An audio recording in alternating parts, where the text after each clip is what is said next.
రంగారెడ్డిగూడెం మానవ హక్కుల పరిరక్షణ సంస్థ ఆఫీస్ వద్ద మరి 2025 సంవత్సరం ఆగస్టు 25వ తారీఖున వినాయక చవితి 27వ తారీఖున వినాయక చవితి సందర్భంగా ఈ హ్యూమన్ రైట్స్ ఆఫీసు చుట్టుపక్కల ఉన్న కుటుంబాల వారికి వినాయక మట్టి విగ్రహాలను మరి ఉచితంగా పంపిణీ చేయడం మరి ఈ సంస్థ యొక్క CEO గారి ఆదేశాల మేరకు ఈ కార్యక్రమం ఇక్కడ నిర్వహించడం జరిగింది.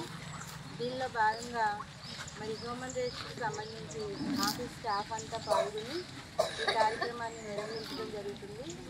మరి ఈ విధంగా ప్రజలందరికీ మరి హ్యూమన్ రైట్స్ ద్వారా అనేక సమస్యలని అనేక ఇబ్బందులను మరి పరిష్కరించడం కోసం మరి జంగారెడ్డిగూడెంలో ఈ ఆఫీసు పెట్టడం జరిగింది. దీనిలో భాగంగానే ఈరోజు ఈ కార్యక్రమం నిర్వహించడం జరిగింది. మరి ఈ విధంగా ఈ మట్టి విగ్రహాలని మరి పర్యావరణ పరిరక్షణలో భాగంగా కూడా ఈ మట్టి విగ్రహాలని ఉపయోగించమని మరి తెలియజేస్తున్నారు. ఆ విధానాన్ని కూడా మేము అనుసరించి మట్టి విగ్రహాలని ఉచితంగా పంపిణీ చేయడం జరుగుతుంది.